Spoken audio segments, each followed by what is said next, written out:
মনে হইতেছে বাড়িতে দারোয়ান রাখতে হইব। ফাউল ফাউল লোকজন বাড়িতে ঢুকতে না পারে, ঢুকলে খাদায় লাথি দিয়ে বার করে দেয়। টুম্পা, তোমার সামনের এই লম্বটারে তুমি বলে দাও আমি ভুইয়া বাড়ির পোলা, দারোয়ান আবার লাথি দিয়ে বাইর করে না। সময়ের জনপ্রিয় জুটি নিলয় আলমগীর ও জান্নাতুল সুমাইয়া হিলি একের পর এক নাটকে জুটি বেঁধে দর্শক মাতিয়েছেন তারা। গত বছরের এপ্রিল মাসে ইউটিউবে অবমুক্ত হয় তাদের শ্বশুরবাড়িতে ঈদ নাটকটি। এক বছরে সেটি দেখা হয়েছে রেকর্ড সংখ্যকবার। নাটকটির ভিউ এতই বেড়েছে যা অতিক্রম করেছে জনপ্রিয় নাটক বড় ছেলের ভিউ। তৃতীয় অবস্থানে আছে ভুলো না আমায় নাটকটি। মনে প্রশ্ন জাগতে পারে কি আছে এই নাটকে, কেন বা নাটকটি দেখছে মানুষ। মূলত শ্বশুরবাড়িতে ঈদ কেন্দ্রিক নানা ঘটনাকে ঘিরে অবতীর্ণ হয়েছে শ্বশুরবাড়িতে ঈদ নাটকের গল্প। বিয়ের পর দূরে থাকলেও শ্বশুরবাড়িতে ঈদ করতে এসে ভিন্ন এক পরিস্থিতির মুখে পড়তে হয় জামাইকে। নাটকে দেখা যায় শ্বশুর কৃপণ, তিনি ঈদে ফিতরা জাকাত ইত্যাদি দিতে চান না, সেগুলো নিয়ে সোচ্চার হয় জামাই। নাটকে বার্তা দেওয়া হলেও সেটি হাস্যরসের মাধ্যমে তুলে ধরা হয়েছে।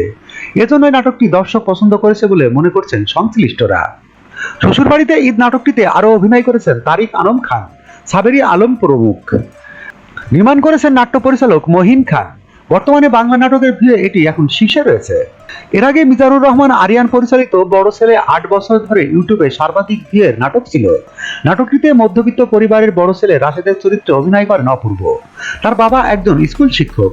একসময় বাবার অবসর নেওয়ার সময়ও চলে আসে।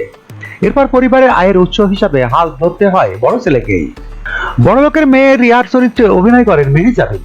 এক পর্যায়ে সে তার বাবার মায়ের কাছে বিয়ে না করার কোনো অজুহাতে দেখাতে পারেন না। এদিকে রাশেদ অনেক চেষ্টা করেও চাকরি পায় না। বাস্তবতার কাছে পরাজিত হয়ে বাধ্য হয়ে তারা একটি সিদ্ধান্তে আসে। এমনই কাহিনী নিয়ে ভিড়ের দিক থেকে দ্বিতীয় অবস্থানে আছে নাটকটি। তৃতীয় স্থানে আছে জাকারিয়া শৌখিন নির্মিত নাটক ভুলো না আমায়। গ্রামীণ প্রেক্ষাপটে প্রেমের গল্প নিয়ে পরিচালক জাকারিয়া শৌখিন নির্মাণ করেছেন ভুলো না আমায়। নাটকটি রচনা করেছেন সোহেল রানা শ্রাবণ ও জাকারিয়া শৌখিন। নাটকটির প্রধান দুই চরিত্রে অভিনয় করেছেন মুশফিক আর ফারহান ও কেয়া পায়েল। ভিউর দিক থেকে তৃতীয় অবস্থানে আছে নাটকটি।